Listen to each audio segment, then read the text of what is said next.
The massive alien ship floated in the darkness beyond Neptune.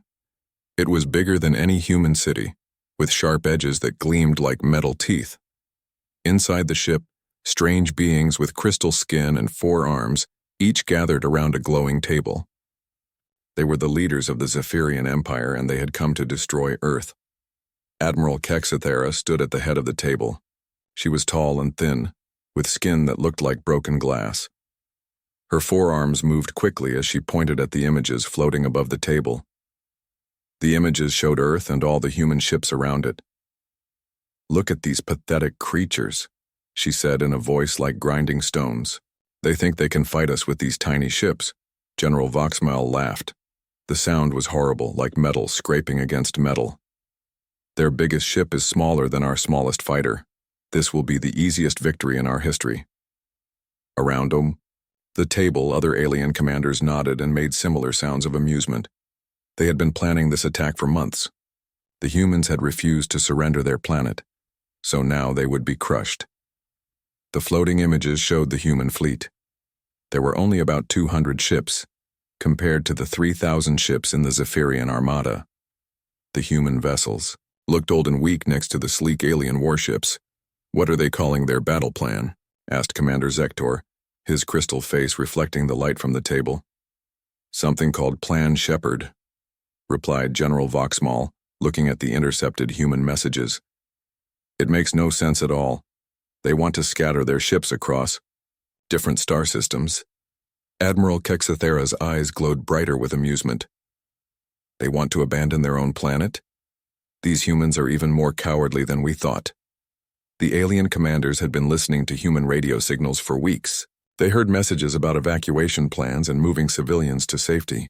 To the aliens, this sounded like panic and fear.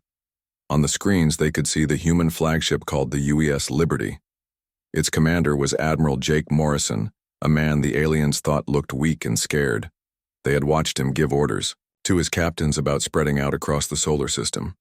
"Admiral Morrison seems to be planning some kind of retreat," said General Voxmal. "His ships are already moving away from Earth." Captain Lisa Parker commanded another human ship, called the UES Defiance.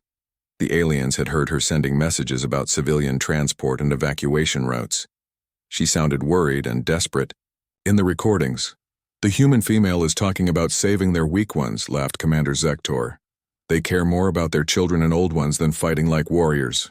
The Zephyrians did not understand this. In their culture, only the strong mattered. The weak were left behind when danger came. But humans seemed to want to protect everyone, even those who could not fight. Commander Alex Turner was the chief strategist for the human forces. The aliens had intercepted his communications with other human leaders. He seemed to be the one making the strange plan that involved running away instead of fighting. "This Turner creature has sent us a message," said Admiral Kexithera. "He wants to discuss terms of surrender." The alien commanders burst into their horrible laughter again. A surrender before the battle even started? It was better than they had hoped. "What does he offer?" asked General Voxmal. "He says the humans will leave Earth if we promise not to hunt them down," replied the Admiral. "He wants safe passage for their civilian ships." "Foolish creatures," spat Commander Zektor. "Do they really think we would let them escape to cause trouble later?" Admiral Kexithera's 4 arms moved over the control panels. The images above the table changed to show the current positions of human ships. Many were already moving away from Earth, just as their intercepted messages had suggested. "Look at them run," she said with satisfaction. "They know they cannot win, so they flee like the weak mammals they are." The Zephyrian fleet was truly impressive. 3,000 ships of different sizes, all armed with weapons that could destroy planets. The smallest ships were still larger than the biggest human vessels. The aliens had been conquering worlds for centuries, and no species had ever defeated them. "How long until we reach Earth?" asked General Voxmal. 2 days at current speed," replied Admiral Kexithera. "By then, most of the human ships will be scattered across their solar system. We can hunt them down one by one after we claim their homeworld." The alien commanders began making plans for after their victory. They would take Earth's resources and use the planet as a base for conquering more human colonies. Any humans left alive would become slaves. What about their hidden bases? Asked Commander Zektor. Our scouts have found their main military facilities, said General Voxmall. Nothing that can threaten us. The humans seem to rely on old technology and simple weapons. Admiral Kexthera looked at the tactical display one more time. Everything seemed perfect. The humans were running scared, their fleet was scattered, and their planet was almost undefended. Begin the advance, she commanded. Send word to all ships. We move toward Earth immediately. This war will be over before it truly begins. The massive Zephyrian Armada started moving through space toward the inner solar system. 3,000 ships of conquest, heading toward what they thought would be an easy victory against a weak and frightened enemy. But in space, things are not always what they seem. And humans, as the aliens would soon learn, had their own ways of fighting that were very different from anything the Zephyrians had ever seen before. The hunt was about to begin. But the question was, who was really the hunter, and who was the prey? The Zephyrian fleet moved through space like hungry wolves. Their ships spread out across the solar system, hunting for the scattered human vessels that seemed to be running away in panic. Admiral Kexthera watched from her command center as her forces divided into hunting groups. Each group had orders to find and destroy any human ships they could catch. The aliens were confident this would be easy work. Captain Ben Harris sat in the control room of his ship, the UES Phoenix. His crew looked nervous as they watched the alien ships getting closer on their screens. But Ben was not really scared. He was acting. Send another distress signal, he told his communications officer. Make it sound like our engines are failing. The message went out across space. This is the UES Phoenix. We have engine problems and cannot maintain full speed. Requesting immediate assistance from any human vessels. The Zephyrian ships heard this message and changed course toward the Phoenix. They thought they had found an easy target. Perfect, Ben said quietly to his crew. They are taking the bait. Now we lead them exactly where we want them to go. The Phoenix began moving toward the asteroid belt, the area between Mars and Jupiter, where thousands of rocks floated in space. The ship moved slowly as if its engines were damaged. Behind it, 5 Zephyrian vessels followed like hunters chasing wounded prey. Captain Amy Rodriguez was doing something similar near one of Jupiter's moons called Titan. Her ship, the UES Explorer, was sending out signals that made it look like a science vessel full of civilians trying to escape. This is Dr. Rodriguez aboard the research ship Explorer, she broadcast. We have families and scientists on board. We are not military. Please let us pass safely. The Zephyrians, who heard this message, laughed. They saw the Explorer as an easy kill and sent 3 of their fastest ships to catch it. Amy smiled as she watched them approach. Everything was going according to plan. Colonel Rachel Moore was on Mars, coordinating what looked like a massive evacuation. Hundreds of ships were leaving the red planet, carrying what appeared to be civilians fleeing to the outer moons of Jupiter. All transport ships, this is Mars Control, she broadcast on open channels. Proceed to evacuation point. 7. Maintain radio silence after you reach the asteroid belt. The Zephyrian interceptors heard these messages and saw their chance. They broke away from the main fleet to chase what they thought were defenseless transport ships full of women, children, and old people. Lieutenant Commander Steve Clark was managing a similar operation from Luna Station, the human base on Earth's moon. His ships limped away from the moon, sending signals about critical damage and system failures. Mayday, Mayday, his communications officer broadcast. This is Luna Evacuation Fleet. We have hull breaches and life support failures. Moving to emergency shelters in the outer system. More Zephyrian ships changed course to pursue these apparently helpless vessels. The alien commanders were pleased. Their enemy was falling apart before their eyes. Admiral Jake Morrison remained silent, aboard his flagship, the U.S. Liberty, while his captains handled the fake panic communications. He studied tactical displays that showed the real situation. The alien fleet was spreading out exactly as the humans had hoped. Admiral, said his tactical officer quietly, the Zephyrians have taken the bait. Their forces are now scattered across 7 different areas of the solar system. Morrison nodded. How many are still with their main fleet heading for Earth? Less than half their original numbers, sir. Maybe 1,200 ships instead of 3,000. This was going better than expected. The human plan required the aliens to split their forces, and the Zephyrians were doing exactly that without realizing it. General Voxmal was becoming impatient aboard one of the Zephyrian command ships. He had been watching his forces chase human ships for hours, but something felt wrong about the whole situation. Why are the humans running in such organized patterns? He asked his aide. If they were really panicking, would they not flee in random directions? But Admiral Kexathera dismissed his concerns. You worry too much, General. Look at the reports from our hunting groups.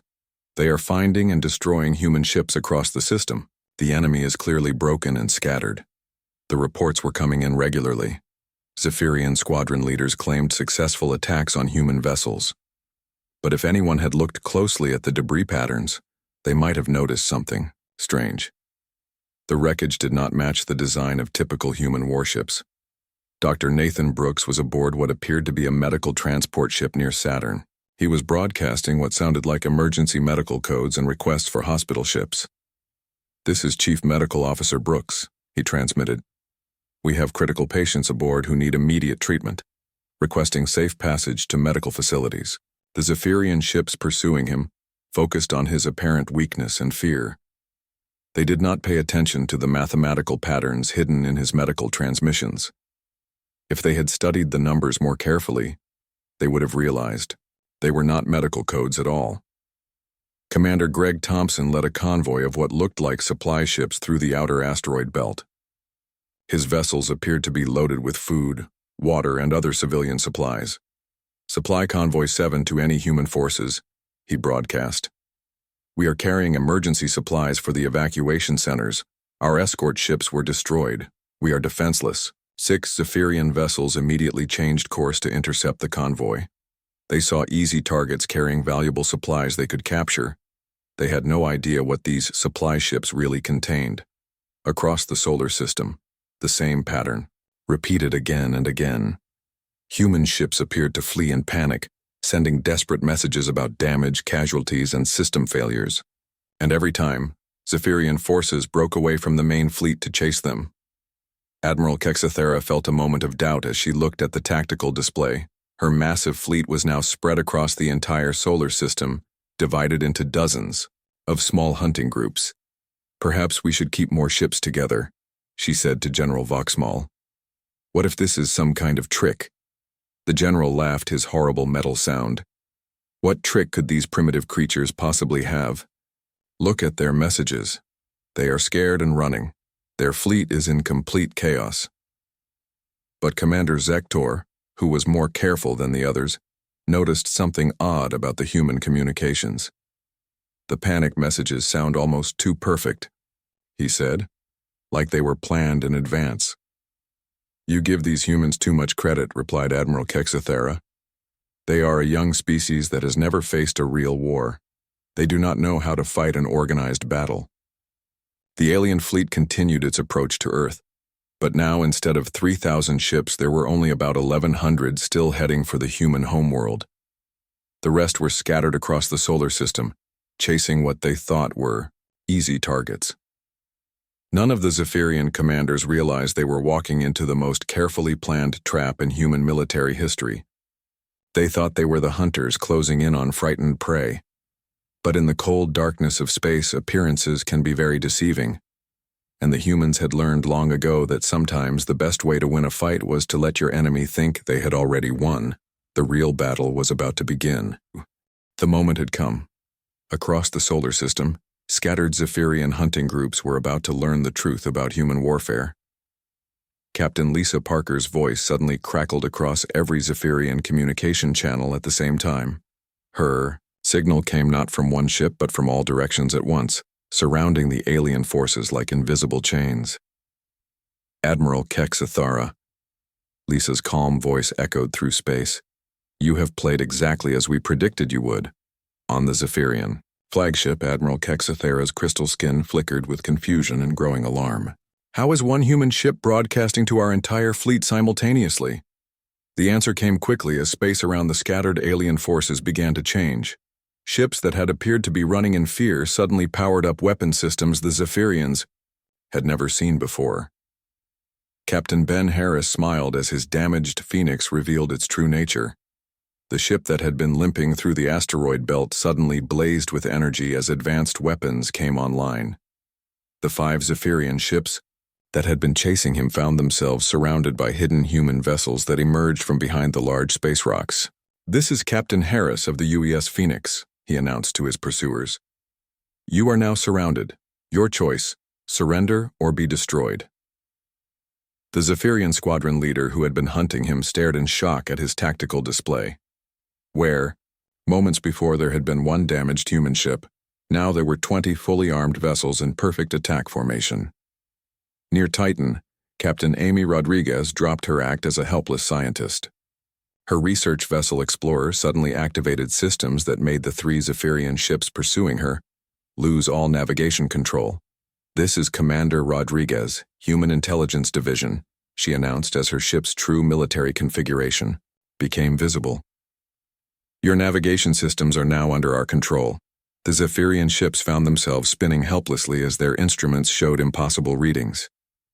The human research vessel was broadcasting a signal that interfered with their guidance systems, making it impossible for them to aim their weapons or control their movement. Dr. Nathan Brooks revealed his real identity as the alien ships chasing him suddenly found themselves in the middle of a perfectly coordinated ambush. His medical transport was actually a command and control vessel, and his medical codes had been positioning human forces throughout the Saturn system. "This is Commander Brooks of Human Intelligence," he announced as dozens of hidden human warships cloaked around the surprised Zephyrian pursuit squadron. "Every medical emergency we reported was actually a tactical coordinate. Every patient status update was a military positioning order."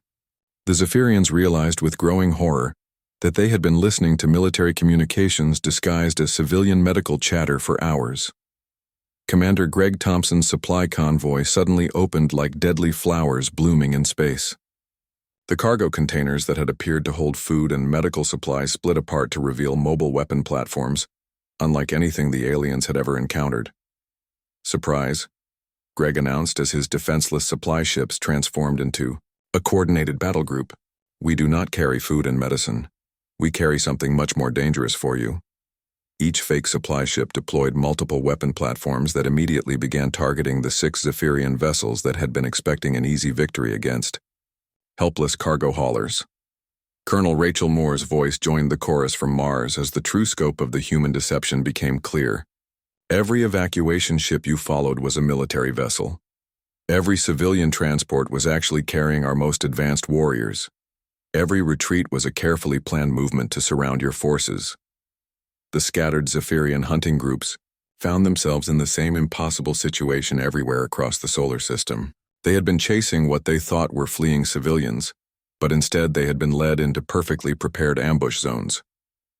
Lieutenant Commander Steve Clark dropped his act about damaged ships fleeing from Luna Station. His evacuation fleet suddenly revealed advanced cloaking technology as dozens of additional human warships materialized around the Zephyrian pursuers. "This is Commander Clark, Human Special Operations," he announced as his ships powered up weapons that glowed with strange energy. "Every damage report we sent was false. Every system failure we reported was actually a positioning signal for our hidden forces." The Zephyrian squadron that had been following his damaged ships found themselves completely surrounded by human vessels that had been invisible until this moment. But the biggest surprise was yet to come. Admiral Jake Morrison's flagship, the UES Liberty, suddenly appeared directly behind the main Zephyrian fleet approaching Earth. But he was not alone. The true human battle group materialized from Earth's shadow, where they had been hiding using the planet's magnetic field to mask their energy signatures. "This is Admiral Morrison of the Human Defense Force," his voice boomed across all frequencies. "Did you really think we would abandon our homeworld? We have been waiting for you right here all along." The main Zephyrian fleet, which thought they were approaching a defenseless Earth, suddenly found themselves caught between the planet and a massive human battle formation they had never detected. Admiral Kexithera's forearms trembled as she stared at her tactical displays. Everywhere she looked, her scattered forces were reporting the same impossible situation. They were outnumbered and surrounded by human ships that had appeared from nowhere. "How?" she whispered. "How did primitive creatures plan something this complex?" General Voxmal's usual confidence was completely gone. Every retreat was planned. Every panic message was bait. Every evacuation route was actually a funnel leading our forces into ambush zones. The reports flooding in from across the solar system painted a clear picture. The Zephyrian Empire's mighty Armada had been divided, surrounded and trapped by an enemy they had thought was weak and disorganized. Captain Parker's voice came across the communication channels again, calm and professional. "You divided your forces because you thought we were running in fear. You scattered your ships across the entire solar system because you wanted to hunt down helpless civilians. You played exactly into our hands." Commander Zektor, who had suspected something, was wrong from the beginning, finally understood the scope of the human deception. They used our own tactics against us. They made us think we were the hunters, but we were actually the prey being herded into a trap. The most terrifying realization for the Zephyrian commanders was not just that they had been outmaneuvered. It was that the humans had planned this entire scenario from the very beginning, knowing exactly how the alien military mind would react to apparent weakness and fear. Every human ship that had seemed to flee in panic had actually been moving to a predetermined position. Every desperate message about evacuations and system failures had been part of a coordinated deception.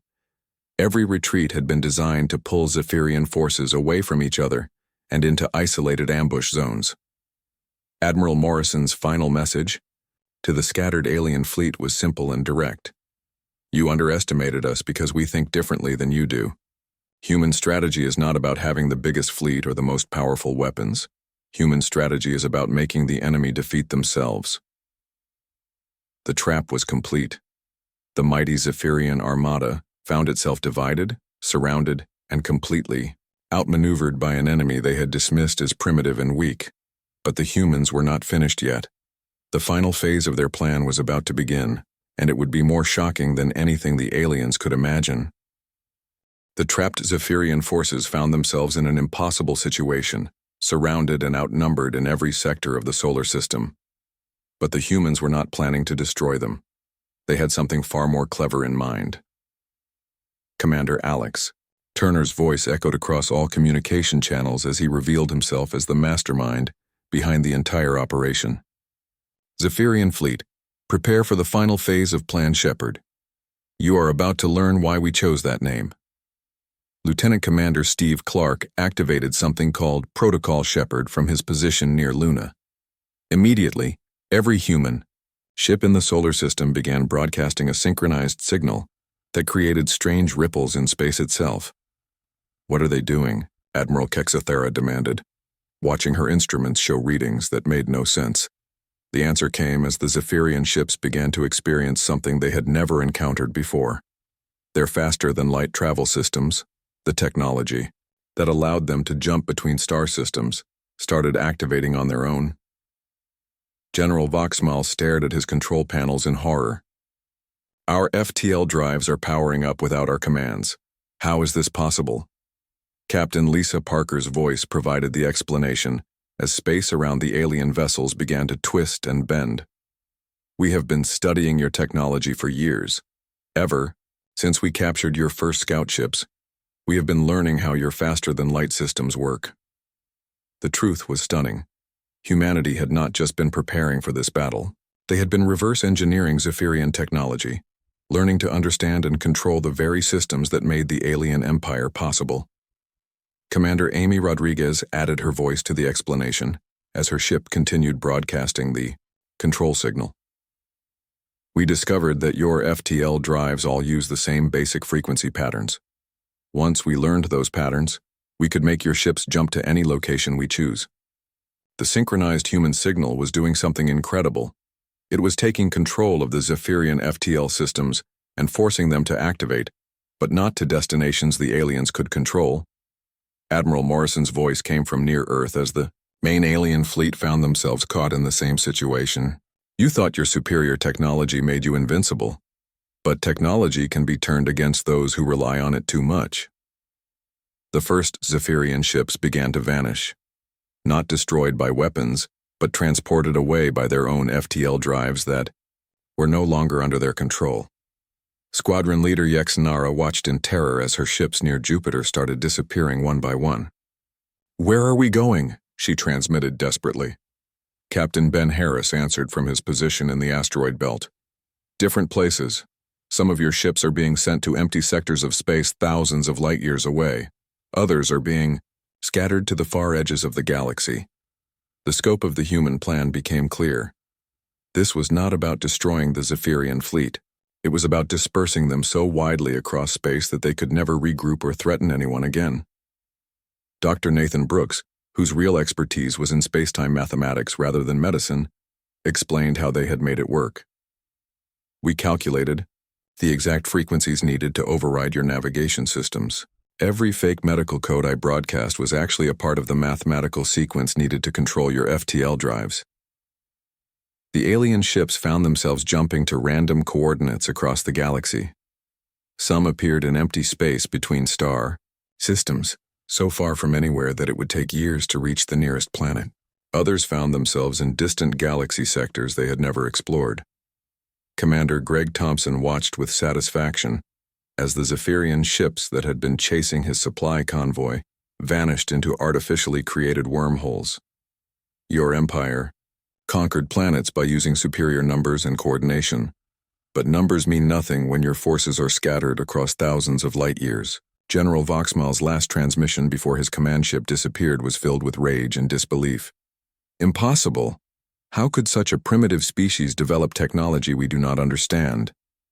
Admiral Kexathera tried desperately to regain control of her flagship, but it was useless. The human signal had complete control over her ship's FTL systems. "You have turned our own technology into a weapon against us." Captain Parker's response was calm and professional. "That is what humans do. We adapt. We learn. We take what exists and find new ways to use it. You saw this as weakness, but it is actually our greatest strength." One by one, entire Zephyrian squadrons vanished into the artificial wormhole network created by the synchronized human signal. The aliens found themselves transported to locations so distant that even at maximum FTL speed, it would take decades to return to known space. Colonel Rachel Moore provided the final explanation from Mars as the last of the alien forces prepared to vanish. "Plan Shepherd was named after the way shepherds control their flocks. We did not fight your ships, we herded them exactly where we wanted them to go." The brilliance of the human strategy became completely clear. Every element of the plan had been designed not just to divide the alien forces, but to position them in the exact locations needed for the FTL control signal to work most effectively. Admiral Morrison delivered the final message to the disappearing Zephyrian fleet. "Your empire believed that conquest was about superior firepower and overwhelming numbers, but you never understood that the most powerful weapon in any war is the ability to think differently than your enemy." Within 6 hours of the trap being sprung, the entire Zephyrian Armada had vanished from the solar system. 3,000 ships, scattered across distances so vast that most would never see each other again. Some alien vessels found themselves in star systems where they would need years just to find planets with the resources to repair their ships. Others appeared in empty regions of space where they would drift helplessly until their life support systems failed. The few Zephyrian ships that ended up in inhabited systems discovered that word of their empire's defeat had somehow reached those worlds before they did. The galaxy had learned that the seemingly invincible Zephyrian fleet had been completely outmaneuvered by a species they had dismissed as primitive. Captain Rodriguez made the final log entry as the human fleet regrouped around Earth. "The enemy never realized that our greatest advantage was not superior technology or greater numbers. Our advantage was that we think about problems differently than they do." Commander Brooks added his own observation. "They saw our evacuation plans and retreat orders as evidence of fear and weakness. They never considered that apparent weakness could be a carefully designed strategy." The human victory was complete, achieved without firing a single destructive shot. The Zephyrian threat had been neutralized not through violence but through superior tactics and the clever use of the enemy's own technology against them. Admiral Morrison stood on the bridge of the Liberty, looking out at Earth and the successful human fleet surrounding their homeworld. The planet was safe, not because humanity had built bigger weapons or gathered more ships, but because they had learned to fight smarter rather than harder. The galaxy would remember this day not as a great battle, but as the moment when a young species proved that intelligence and creativity could defeat even the most powerful empire. The humans had shown that sometimes the best way to win a war was to avoid fighting it in the traditional way. The Zephyrian Empire was finished, not destroyed but scattered so widely that it would never threaten anyone again. And humanity had announced itself to the galaxy as a species that should never be underestimated, no matter how primitive they might appear. The stars belonged to those who could think beyond conventional warfare, and in that contest, humanity had proven they were second to none. The Zephyrian hunting group spread across the solar system like a web, chasing human ships that seemed to be running in terror. But something was starting to feel wrong to the alien commanders. Squadron leader Yex Nara commanded 12 Zephyrian ships pursuing what appeared to be civilian transports near Jupiter. Her vessels had caught and destroyed several human ships, but the debris fields looked strange. "Commander," said her weapons officer, "the wreckage from that last transport ship does not match our intelligence reports about human vessel construction." Yex Nara looked at the scanning data. The destroyed ship had been too dense with metal compositions that did not fit civilian transport designs. But she pushed her doubts aside. Perhaps humans built their ships differently than expected. Captain Amy Rodriguez continued her performance aboard the UES Explorer near Titan. Her ship moved slowly through the ice fields around Saturn's largest moon, broadcasting scientific data and civilian identification codes.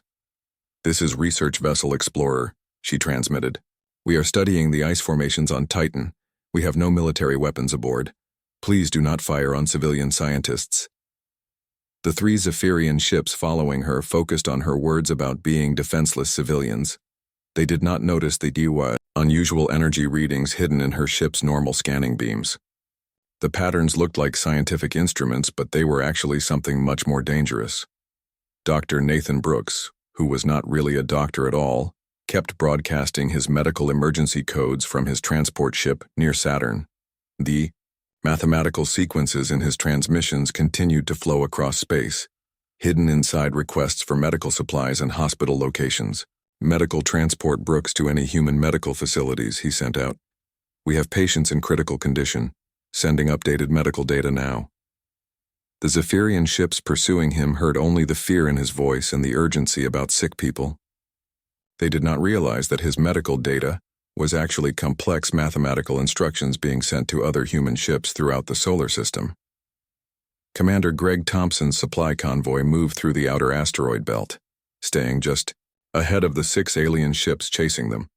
His vessels looked like ordinary cargo ships broadcasting inventory lists of food, water, and emergency supplies. "Supply convoy to Mars evacuation control," Greg transmitted. "We are carrying medical supplies, food rations, and civilian clothing. Estimate arrival in 18 hours if we can avoid the alien patrols." The Zephyrians following him saw only valuable supplies they could capture after destroying the defenseless convoy. They had no idea that the supply ships were actually carrying some of humanity's most advanced military technology, hidden inside fake cargo containers. Back on Mars, Colonel Rachel Moore continued coordinating what appeared to be a massive civilian evacuation. Streams of ships left the red planet, heading toward Jupiter's moons and the outer asteroid belt. Her communications painted a picture of desperate families fleeing for their lives.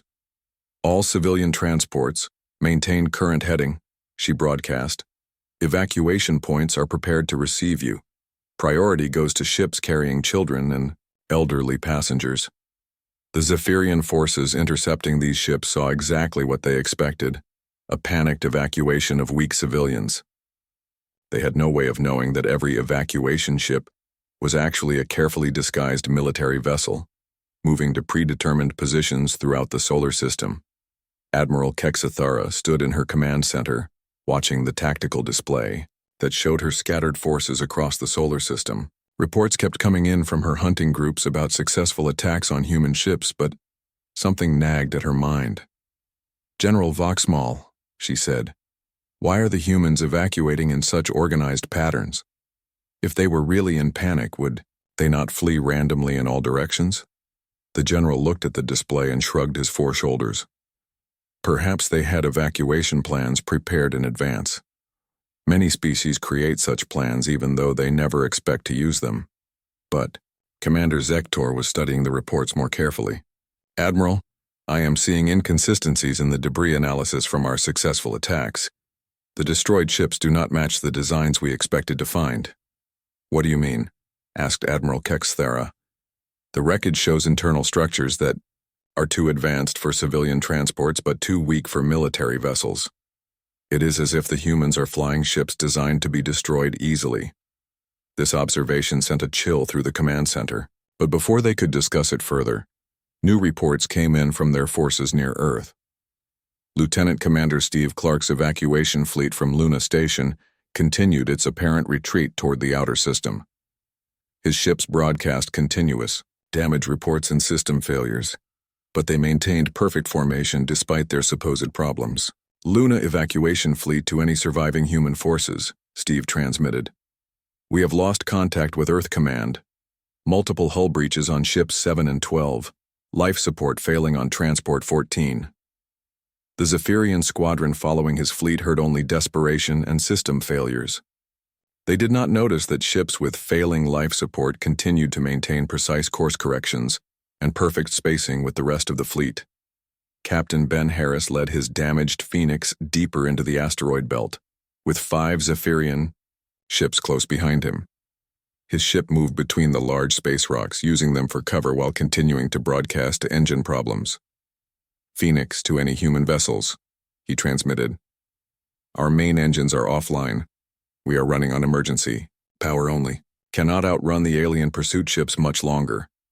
The Zephyrians chasing him grew more confident with each message. They thought they had cornered a helpless human ship that would soon be destroyed. They did not realize they were being led exactly where the humans wanted them to go. All across the solar system, similar scenes played out. Human ships appeared to flee in panic while Zephyrian forces pursued them deeper into the asteroid belts, around the gas giant planets, and into the outer regions where large rocks and ice chunks provided cover. Admiral Jake Morrison remained, silent on his flagship, the U.S. Liberty. While his captains maintained their performances, he watched the tactical displays that showed the real positions of both fleets. The Zephyrian forces were now spread across 7 different areas of the solar system exactly as planned. "Status report," he said quietly to his tactical officer. "All units are in position, Admiral. The enemy has divided their forces just as we predicted. Enemy strength at Earth is now down to approximately 1,000 ships.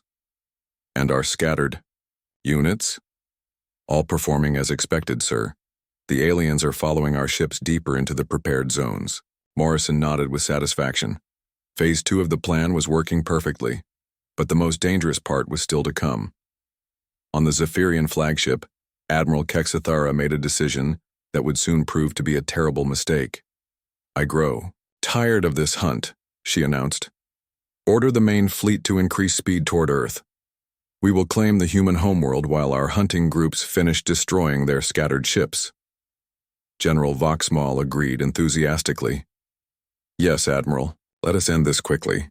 The human planet appears to be almost undefended now." The main Zephyrian fleet, now reduced to about 1,000 ships instead of the original 3,000, accelerated toward Earth. They expected to find a defenseless world, with most of the human fleet scattered and running throughout the solar system.